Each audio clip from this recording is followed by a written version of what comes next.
আসসালামু আলাইকুম, সবাইকে স্বাগতম। প্রিয় শিক্ষার্থী বন্ধুরা, আজকে আমি যে আইসিটি বিষয়ের এইচটিএমএল সংক্রান্ত এসএসসি টেস্ট পরীক্ষা 2026 সালে কুমিল্লা ক্যাডেট কলেজে যে প্রশ্নটি এসেছিল এইচটিএমএল সম্পর্কিত, ওয়েব ডিজাইন সম্পর্কিত প্রশ্নটির সঠিক সমাধানের চেষ্টা করব। তো সমাধানের জন্য তোমাদের সাথে আছি আমি মোহাম্মদ সিরাজুল ইসলাম, বরিশাল সরকারি model school and college, Barishal. চলো শুরু করা যাক। প্রথমে এই প্রশ্নটার কিছু অংশ আমি এখানে উপস্থাপন করলাম কুমিল্লা ক্যাডেট কলেজের প্রশ্নের। এই প্রশ্নের আলোকে আমাদের যদি এইচটিএমএল কোড লিখতে বলে, এখানে একটি টেবিল দেওয়া আছে, টেবিলের মধ্যে এখানে আবার একটি ছবি যুক্ত করা আছে। আবার এই যে সেলটা আছে এখানে আবার 1 2 3 তিনটা রো একসাথে মার্জ করেছে, এখানে আবার 5টা রো একসাথে মার্জ করেছে। আবার এইখানে এই যে এই লাইনগুলা 3টা করে কলাম একসাথে করেছে। তা আমরা জানি কলাম একসাথে করার জন্য কল স্প্যান নামে একটা অ্যাট্রিবিউট ব্যবহার করতে হয়, আর রো একসাথে করার জন্য রো স্প্যান নামে একটা অ্যাট্রিবিউট ব্যবহার করতে হয়, তাই না? প্রশ্নটি অনেক সুন্দর, সমাধানের চেষ্টা করব। এখানে আমি উত্তর লিখে দেখাচ্ছি।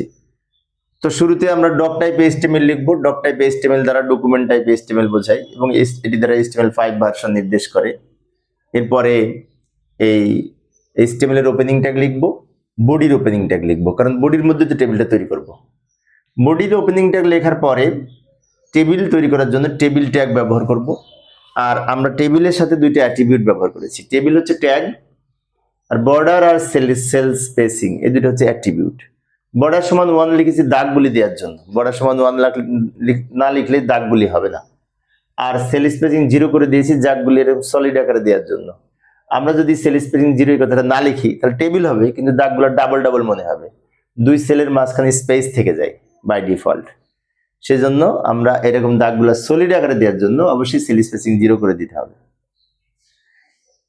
এরপরে এই মাঝখানের যে ক্যাডেট এসএসসি রেজাল্ট এটা লিখবো। এখন এই লেখাটার দুইটা বৈশিষ্ট্য মাঝখানে আছে, তার মানে কি আমরা যদি ক্যাপশন ট্যাগের মধ্যে লিখি মাঝখানে হবে, মাঝখানে লিখলে লেখাটা বোল্ড হয় না, হালকা হয়।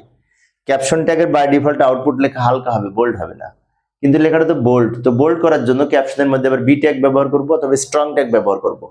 এই যে আমি লিখে দেখাচ্ছি ক্যাপশন ওপেন, আমি একটু দ্রুত লিখে দেখালাম সময় সেভ করার জন্য। ক্যাপশন ওপেন, ক্যাপশন ক্লোজ, মাঝখানে কি লিখেছি cadets HSC result, cadet HSC result.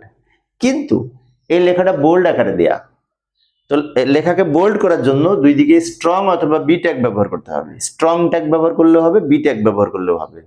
Strong ট্যাগেও bold হয়, বি ট্যাগেও বোল্ড হয়।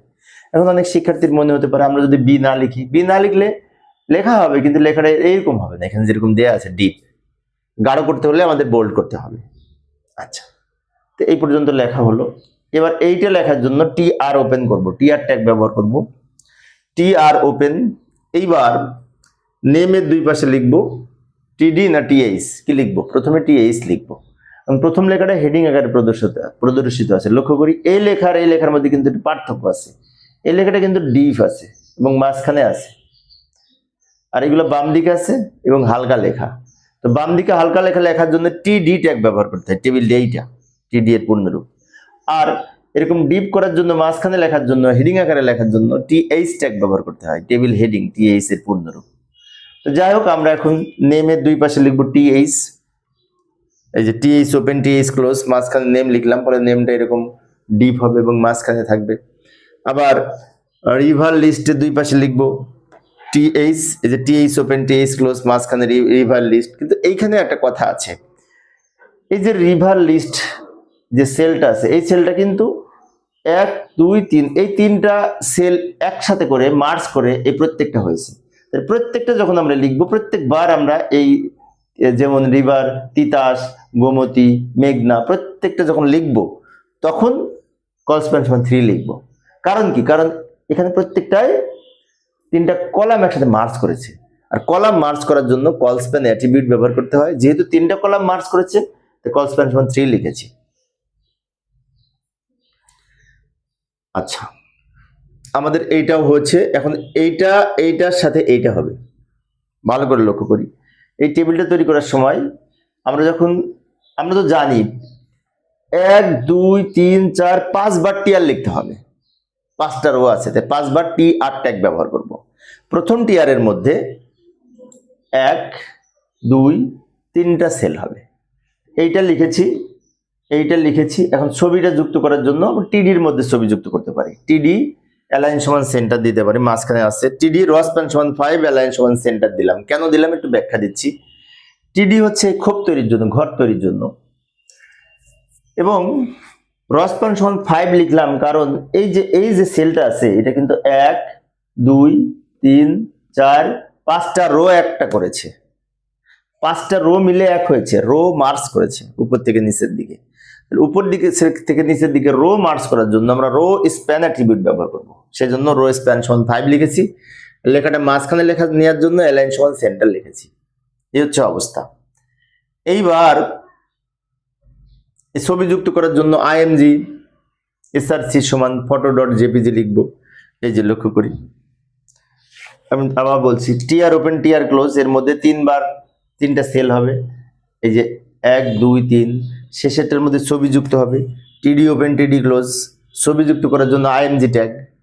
আর আইএমজির গঠনটা হচ্ছে আইএমজি এসআরসি সমান ছবির নাম। এই যে আইএমজি এসআরসি সমান ছবির নাম, এই ছবির নাম দেওয়া আছে ফটো ডট জেপিজি।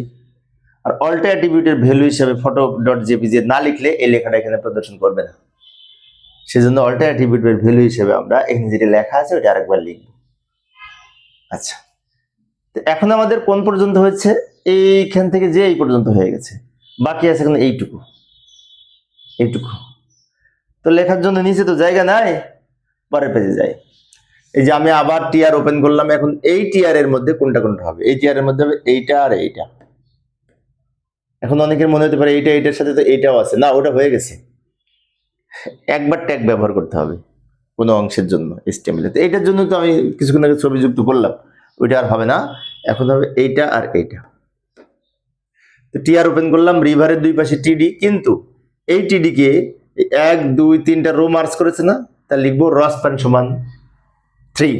এই যে টিডি রস প্যান সমান 3 লিখলাম, 3টা রো মার্চ করেছে সেজন্য। তারপরে রিভার লিখলাম, এই যে রিভার। এরপরে তিতাসের দুই পাশে টিডি, কিন্তু একটা কথা আছে, তিতাসের দুই পাশে যদি টিডি লিখবো, এই টিডি কে কল স্প্যান ব্যবহার করতে হবে। কারণ কি, এই সেলটা কিন্তু 1 2 3টা কলাম মার্চ করেছে। এইখানে টিডির সাথে লিখবো কল স্প্যান সমান 3, আর এখানে রো মার্চ করেছিল তার রস স্প্যান সমান 3 লিখেছিলাম। তাহলে আমরা এখানে লিখবো কল স্প্যান সমান 3। এই যে কল স্প্যান সমান 3 লিখে তিতাস লিখলাম। কিছুক্ষণ আগে বললাম যে আমরা যে টিআর ওপেন টিআর ক্লোজ করব, এই টিআর এর মধ্যে এইটা আর এইটা হবে, ওটার হবে না। আচ্ছা, তাহলে এটা হয়ে গেল। এরপরে আবার টিআর ওপেন করব। এখন এই টিআর এর মধ্যে কোনটা হবে? শুধু এইটা হবে,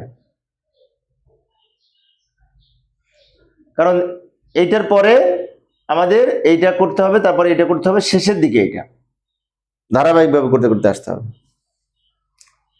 তাহলে এটা যদি আমি লিখি তাহলে টিডির মধ্যে লিখবো, কিন্তু এই টিডি কেও তো এই 3টা সেল একসাথে মার্চ করেছে। এখানেও আমরা লিখবো কল স্প্যান সমান 3 গোমতী, টিডি ওপেন টিডি ক্লোজ, মাঝখানে গোমতী লিখবো, কিন্তু কল স্প্যান সমান 3 লিখবো কারণ 3টা কলাম মার্চ করেছে। আবার টিআর ক্লোজ করব। এখানে একটি মাত্র সেল ছিল, একটি সেল তৈরি করার জন্য একবার টিআর এর মধ্যে একবার টিডি লিখতে হবে, টিআর এর মধ্যে একটি মাত্র টিডি লিখতে হবে। আচ্ছা, আবার টিআর ওপেন করব, মেঘনাও অনুরূপ ভাবে লিখবো, সেম ভাবে আমরা মেঘনা লিখলাম, মেঘনা পর্যন্ত লেখা হয়ে গেছে, শেষ আছে এইটুকু। ওইটা লেখার জন্য আমাদের এইখানে জন্মদের জায়গা হবে না, আমরা পরের পেজে যেতে হবে। এই পর্যন্ত লেখা হয়ে গেছে।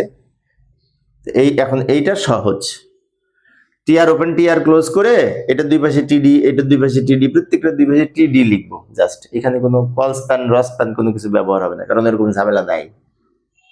তো এখানে জায়গা নেই, আমি পরের পেজে যাচ্ছি। এই যে লক্ষ্য করি, টিআর ওপেন, কালারের দুই পাশে টিডি, গ্রিনের দুই পাশে টিডি, ব্লুর দুই পাশে, রেডের এবং ব্লুর দুই পাশে টিডি। ভালো করে লক্ষ্য করি, টিআর ওপেন টিআর ক্লোজ, এখানে 1 2 3 4টা সেল ছিল, তো 4বার টিডি হয়েছে। টিডির মাঝখানে প্রথমে লিখেছি কালার, তারপর লিখছি রেড, তারপরে green blue, red green blue, RGB, তাই না? কম্পিউটারে 3টা মৌলিক রং। তো আমাদের মূলত লেখা শেষ। এবার কিছু কিছু ট্যাগ ক্লোজ করতে হবে। যেমন টেবিল আমরা তো তৈরি, টেবিলের মধ্যেই তো আছি, টেবিলের ট্যাগই তো লিখতেছি, তাহলে সবার শেষে টেবিল ক্লোজ করব, এবং বডি ওপেন ছিল বডি ক্লোজ করব, এইচটিএমএল ওপেন ছিল এইচটিএমএল ক্লোজ করব। এইভাবে আমরা এই ধরনের টেবিল তৈরি করতে পারি। প্রিয় শিক্ষার্থী বন্ধুরা, এই ছিল আজকের আলোচনা। আমি শিক্ষার্থীদের অনুরোধে একটা একটা করে বিশেষ করে প্রশ্নের সমাধান করার চেষ্টা করি। আর এর ক খ যেগুলি আছে সেগুলি তো প্রশ্ন, তত্ত্বীয় পড়া, ওইগুলো তোমরা পারবে। আমি মূলত এটার জন্য কোড কিভাবে লিখবো এটা বুঝিয়ে দিলাম। পরিশেষে সবাই ভালো থাকবে এবং সুস্থ থাকবে এই কামনায় খোদা হাফেজ।